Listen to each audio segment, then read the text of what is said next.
The Watched. Chapter 1. The unease begins.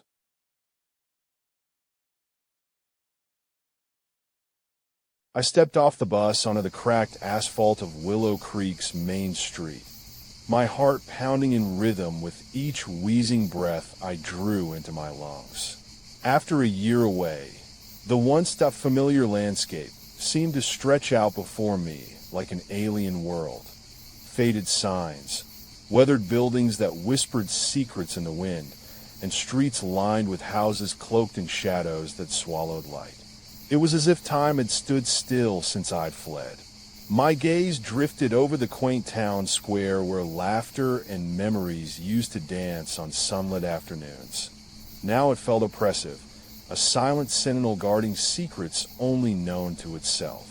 The weight of my duffel bag dug into shoulders worn by life's trials as I hefted it higher. Luggage in hand, I took the first tentative steps towards home. A house that had once been warm with laughter and love, but was now an empty shell. The chill wasn't just from the autumn breeze. Anxiety prickled at my skin like 1,000 whispers of uncertainty. My mind raced. What would they think? How much had changed? Would they even care? As if hearing my thoughts, the wind picked up, carrying with it a rustling of leaves that sounded vaguely like hushed voices. I quickened my pace, squinting to cut through the gathering dusk. The front porch creaked beneath my feet as I climbed the steps, a familiar welcome home. The wooden slats were grayer than I remembered, the paint peeling in some places, revealing wood worn smooth by years of sun and rain. My parents' car wasn't parked in its usual spot. The engine was silent, the house still and quiet, much like my mother's smile since Dad left. A chill coursed through me as I fumbled for the key. It fit with a satisfying click and let out an eerie sigh when I pushed open the door. Inside, everything felt heavy, a muffled silence that weighed upon each breath. No lights illuminated the living room or kitchen. My footsteps echoed through the hallway to my old bedroom at the end of the hall. The door creaked closed behind me with a hollow thud. Shadows danced along walls as I dropped my bag and turned to face the silent house. "Just get settled," I murmured, trying to placate myself. A gust outside rattled windows that were always too thin for their own good. Leaning against the doorframe, I scanned the room.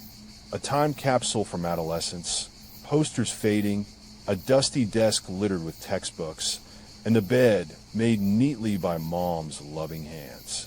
Shadows swayed, making it seem like specters of my past whispered secrets in the dying light. My eyes roamed the empty spaces, searching for an explanation behind this unsettling feeling. Nothing out of the ordinary, just the familiar chaos of unpacking my life into the past. The following days blended together, a blur of catching up with old friends at town gatherings and odd encounters that felt more imagined than real. But there were moments when I swore I caught glimpses, a shadowy figure ducking behind a tree, or an unshaking gaze from across the street. Moments where unease settled in the pit of my stomach like a cold stone. The wind rustled through branches at night, making me jump as it always did during summer nights huddled under blankets. It was Willow Creek's way of greeting me back. The creaking and groaning of old houses, I convinced myself. I'd never been one for the supernatural or superstition, yet now every sound felt weighted with unseen eyes. Sleep eluded me on some nights as a figure moved just out of sight in my periphery, a silhouette watching me from beyond the edge of my vision. In the morning, they were gone. Your imagination's playing tricks. I tell myself before the sun dipped again into the endless sky. Still, the feeling persisted. Something was watching, waiting. Days turned to weeks and nights blurred with dreams that left me gasping in terror. Faceless eyes staring back at me from beneath the bed frame. Whispers of welcome home, echoing through my mind when I'd woken parched and drenched in sweat. The door to the backyard creaked open one morning while it was still cool, the door we used to share with laughter. My heart raced as a gust whipped leaves around the yard, carrying an unsettling echo, my name on its tongue. As dusk approached, a figure moved within those shadows, a dark silhouette against the dying light. I froze at the back door's edge, blood pooling in my veins, pulse racing like drum beats in my ears. The shape leaned against the weathered wooden fence that divided our property from Mr. Jenkins, head tilted as if studying me. My breath caught. It straightened with each beat of my heart, tall and imposing, clad in black from head to toe. As it stepped forward, I took a step back, the door's hinges protesting like an old friend trying to speak out against flight. The figure paused 10 feet away, its face obscured by the fading light. My fingers curled around the doorknob, knuckles white with dread or a desperate longing for safety. A rustling of leaves broke the silence, and it was gone, vanishing behind the fence like mist. Days turned into weeks. The feeling intensified, making each breath labored. I stopped sleeping, eyes red that rimmed from lack of rest. Shadows moved when no one else was there. The back door creaked open again in the middle of the day, a silent sentinel watching me work in our garden. My skin crawled under a black denim jacket and a faded tee shirt, clinging to the familiar comfort of gardening gloves my mother had given me before she left. Digging into dry earth didn't chase away thoughts. Every glance around felt like eyes upon me. One afternoon I caught it, saw glimpses of dark fabric and an unmistakable silhouette, faceless but human-sized, the unmistakable outline of a man's form as he stood motionless in the yard. My fingers tightened on the shovel's handle, ready to defend against the unseen threat. I turned quickly, facing the watcher. It leaned against a tree by our old oak, a shadow within a shadow, sweat beating down my face and hands trembling around worn leather. He was close now. I could swear it. Yet there was no figure in sight as I turned to flee back inside. Breath caught in my throat, I darted towards the door, slamming it shut behind me like a trap snapping shut. Heart pounding in my ears, I spun with shaking hands, searching for confirmation that I wasn't alone. An oppressive silence had fallen, the house seeming to press down upon me from all sides. A shadow crept up one wall and across the ceiling, a dark tendril of a presence. I was not imagining it. The wind picked up and a gust slammed doors shut on both sides, each room sealed off like cryptic messages written in nature's script. My skin felt damp with dread. I wanted to believe it was my paranoia, but that night there were eyes watching from the living room window, a window I could have sworn was dark when I entered, now glowing with an unnatural green light, as if moonlight had kissed emeralds. The figure leaned against the sill, tall and imposing. My hand trembled, reaching for the cold handle of my grandfather's revolver, left behind in a time long past.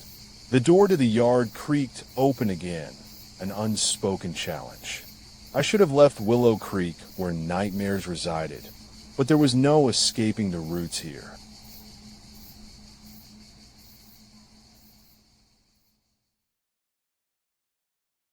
Chapter 2. The Visitor.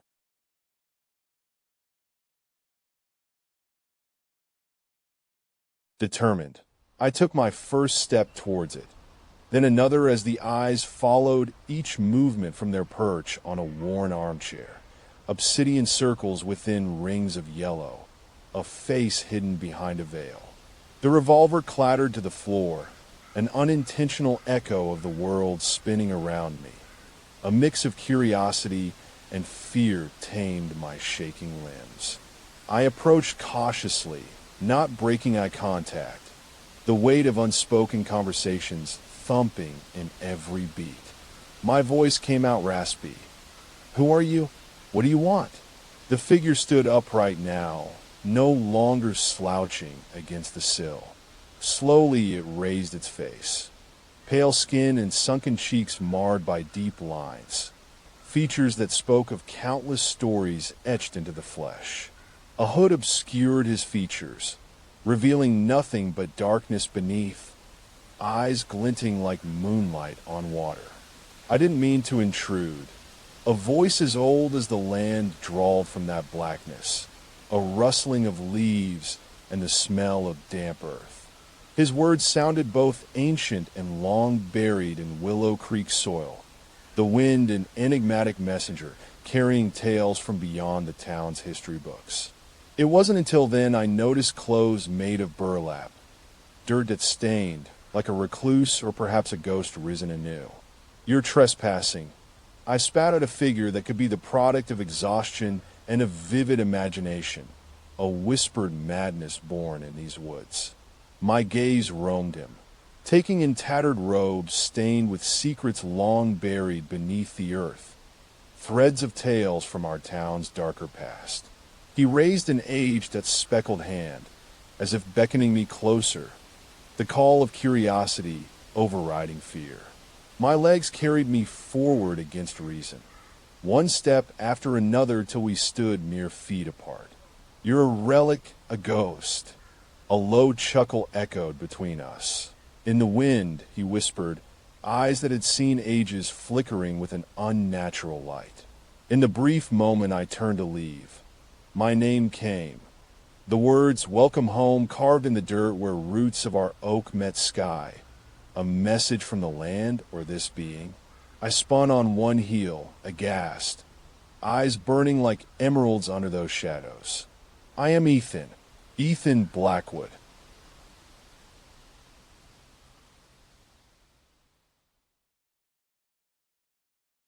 Chapter 3. The Unseen.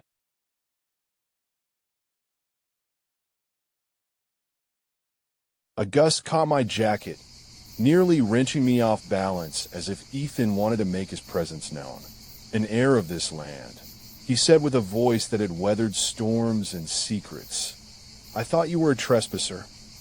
The burlap man, an enigma now standing before me under the oak we once climbed. Eyes aglow, Ethan Blackwood, the name from my childhood tales and nightmares, a whispered story long buried. "You're not who I remember," he said. I stared at his clothes, then eyes that seemed to hold sunsets. He stepped closer still, revealing a weathered face with lines of untold stories etched into the skin, a visage bearing witness to Willow Creek's history. Not all things remain as they were. Ethan paused, a silent promise in his gaze. "The roots of my lineage are ancient, older than this land and its tales." His breath was earthy, like an old book. I opened my mouth, but he spoke before I did, words tumbling out like autumn leaves on a storm night. "I'm the last Blackwood. They call me Ethan." "Who's they?" The unblinking gaze held mine as the wind bore whispers from past centuries. The stories our town whispered about. A Blackwood man, a recluse who'd watched generations come and go. Those that came before," I said softly, eyes still locked to his. "You can't imagine what they've seen," Ethan intoned, each word punctuated by an ominous rustling of leaves. "They've witnessed death and life, the birth and decay," his voice echoing in my mind as if spoken through the wind. "You're a Blackwood too." It wasn't until he stepped closer, leaning on one leg, that I noticed how much taller Ethan was than I remembered. A man in his late 40s, yet with an ancient, weathered air, the kind only time and secrets could impart. Eyes that had seen it all. He nodded once, almost a bow, and turned back into the encroaching night. My hand brushed against gunmetal steel, my grandfather's revolver still clutched tightly in my fist, a relic of tales and nightmares. "Get out," I said, not knowing if Ethan or his secrets were what left me shivering that autumn evening under an oak we once climbed. leaves cradling us like a forgotten quilt. He turned to leave, then paused and vanished, just as suddenly as he appeared, the wind picking up to hide any trace of him, the unnatural green glow fading in the sky. Days passed, and Ethan's presence was my constant companion, his voice an echo in the trees at night, even when I walked through town, a burlap figure who spoke with a weight that seemed otherworldly yet familiar. One thing remained constant. He'd appear as dusk approached, the wind carrying our conversations on the breeze, our lineage entwined like roots beneath our feet. Ethan Blackwood, an heir to secrets in the land itself, had returned, and so did my nightmares. Ethan watched me from a distance while I was at work or in town. He'd appear by the oak tree at sunset and speak of the stories buried in these woods, tall tales that now felt close enough to touch, a history our town tried to forget. The Blackwood legacy, an endless cycle of life, death, and silence broken only when there's a Blackwood. I found myself returning each night under the burlap shroud, Ethan sharing tales with whispered voices in the wind. Ethan Blackwood was back, a recluse who'd seen centuries pass. We spoke of family legacies, old feuds, and forgotten stories, whispers that only the wind could carry, the silence between us thicker than any fog that descended upon our land. His enigmatic smile seemed to hold more questions than words. The cycle has begun, Ethan stated on his last visit before winter's chill. You know nothing of this lineage, but you're its keeper. I'd seen him walk away, then turn back, the wind picking up to carry the unspoken. I knew then that something in me had awakened, a part forgotten by time and tales. Ethan reappeared at sunset, the rustling of leaves telling me a story only the land could share. You will not be the last Blackwood, he said, as if this was now a rite of passage, the wind picking up with an unsettling force that spoke of things to come, things I knew nothing about. Ethan's burlap shroud fell away like autumn leaves, revealing a man in his late 40s, a face with lines deepened by years and unspoken truths. His eyes were ancient beneath the sun, yet they carried something akin to curiosity, a look that spoke of an end and a beginning. I'd seen Ethan walk away once more. The rustling of leaves are parting farewell. It's now my turn. The wind bore tales, not just whispers, as the cold descended upon us. Come back. That was the command that echoed in my mind when I felt it, a gentle pull drawing me towards an ancient oak. A chill ran down my spine. I hesitated before leaving for town. The pull grew stronger, towards a life long forgotten, the silence of roots beneath the tree. In the cold and quiet, I found myself standing face to face with an abomination, my eyes meeting those that had seen ages pass. Ethan's smile was enigmatic when he said, "The cycle has begun," before vanishing once more into the night, a wind carrying tales on its back, the rustling of leaves telling a story yet unknown. I didn't know if I should run or embrace the roots beneath me, roots long buried. The wind carried the tale, our lineage and the secrets it bore, an endless cycle of life, death, and silence broken by my return, a truth that threatened the very fabric of our town. I stared at those ancient eyes, a face weathered like the land itself. And so did my nightmares begin. The cycle had begun. Ethan was long gone when dawn approached, and so were my dreams, the wind and echo of tales I'd yet to learn. The cycle has begun, he said once more before vanishing into the trees, a truth buried beneath the earth, an heir's awakening, and stories that seemed to whisper truths that would destroy everything I knew about this town.